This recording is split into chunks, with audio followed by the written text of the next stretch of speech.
Ricky Brown! Hey.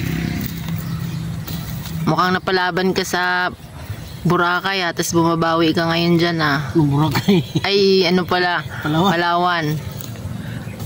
Oo, partner, kay naiwan ito siyang linggo. Akala ko inubos na ng mga bao-bao, partner. Bakit uubusin ang bao-bao? Ang bao-bao ay takot na takot sa iyo. Oo. May mga open territory naman tayo, so meron talaga yung mga pagsubok na titirahin nila. Kaya yun ang problema ni farmer pag makita nila na may mga bao-bao na tinutusok na, partner. Spray agad ng chemical. Kaya hirap sila mag-organic kasi lagi nila tinatanaw, partner, yung mga peste. Kasi sila mismo, mga farmer na nag-chemical, peste lang ang iniisip nila lagi. Hindi nila iniisip kung paano sila makaka-harvest nang walang lason. Yes, partner. Pero huwag kayo mag-alala, partner, kasi ngayon ay marami naman sumusubaybay sa iyo na kung saan ay nais din nilang magkaroon ng harvest ng walang chemicals. So patuloy ka lang sa iyong mga ginagawa para matuloy ka nagbibigay ng inspiration sa ibang mga farmer. Ito nga, partner, may dagdag ako masabi sa iyo. Kasi ang farmer kasi nga nag-chemical, partner, hindi satisfied kung makita nila yung ganitong dahon lang. Yung ganitong dahon, partner, hindi. Ayan, may mga bao-bao, partner, hinayaan ko lang yan. Kasi open territory tayo Yan, partner, napakaraming bao-bao doon. Yun, yung yan ang pinakasaos. Napakadami, lumilipad pa, partner. Pero kung makita mo, partner, ayan mo lang siya nakapatong yan. Wala naman siyang magawa Di ba? Oo. Kasi, partner, ito, mula dito hanggang pakyat dito, nandiyan na sila. Kung kaya nilang bubutasin ito ay hindi na papunta yun dito sa talbos na yan, ganyan. Puro na yan butas. Yan ang sasabihin ko, partner. Kaya lang hindi na kasi nila kaya. Oo nga, kasi may natural tayo Oo. Kaya yun ang nag-chemical base talaga. Pag makita nilang ganyan ng green, hindi sila satisfied yan.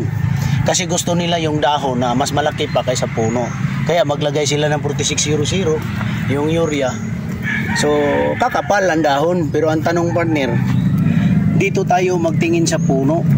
Yan, partner, tingnan mo yung puno, napakalaki. Pero walang urea yan. Natural lang ang application natin diyan. So, dito tayo mag-base, hindi sa dahon. Kasi ang dahon, pag pantay lang ang dahon niya, ibig sabihin, pantay yung nutrients na ipapakain niya.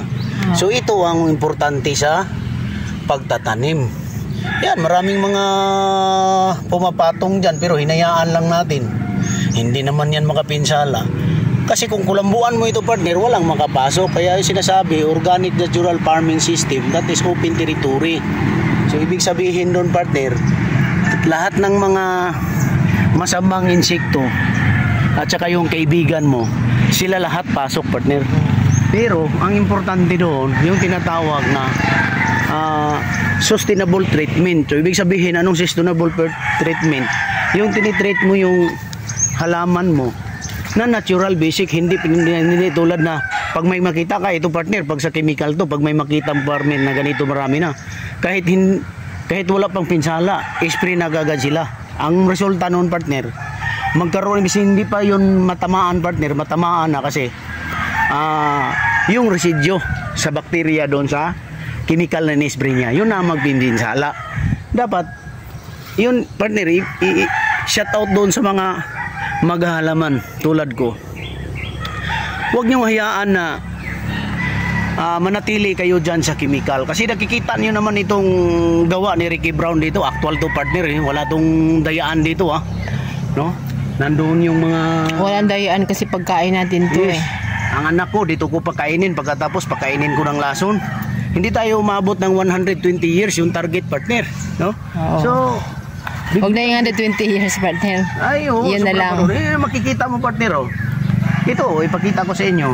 Itong pipino natin, may butas siya, no? Nung una kinulata. Yan, makikita walang bias dito, partner, ha? Pero in fairness naman, partner, oh, tinigilan. Hindi na niya kaya. Naabutan siya ng tigas. So ngayon, partner, kita mo, tingnan mo yung puno. Kung hindi ba yan magdala ng bunga? Kung na-stress ba siya, partner?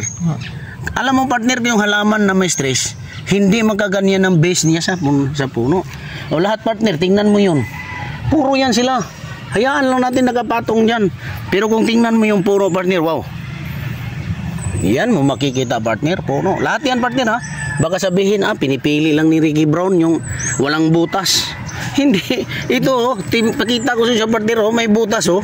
Ayun pati yung insekto. Oh, nandyan yung isa, no? Paparami pa, oh. Kasi nagpasarapan, oh. Oh, kita mo yan. Pero tingnan mo yung base, partner, ha? Lahat ng, oh. Lahat, partner, oh. Ngayon, partner, ito, idagdag ko doon sa kalaman. Sabi nila, hindi daw sila makapabunga ng marami. Alam mo, partner, paano ka makaklaim na maraming bunga? Ito, partner, ha? Pagdating sa kalabasa, doon na sa kalabasa. Pag flowering niya, partner, ini-spray mo, pinatay mo sila yung mga dilaw, yung mga babaw. Yun ang maging tulong natin doon. Alam mo kung bakit? Yun man ang magpulinit doon sa male at saka female. Sige. Kung pinatay mo, wala ka ng bunga. Kaya takot lang, pero dito, partner, gayahin nila yung diskarte, no? Yung ituturo. Sila naman ay nag-iintay lang ng yung solusyon dun sa pag-alis nila dun sa chemical. So willing naman nilang gawin yon.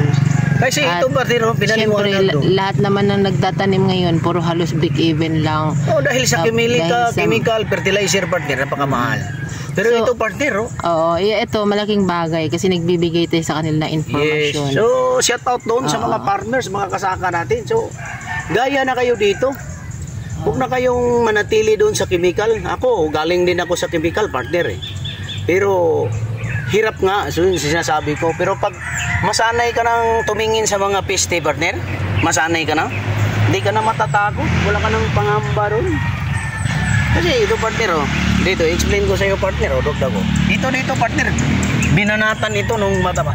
Kompleto, partner, nandito na yung mga itim na mga amumos, yung tawag sa atin doon sa Mindanao.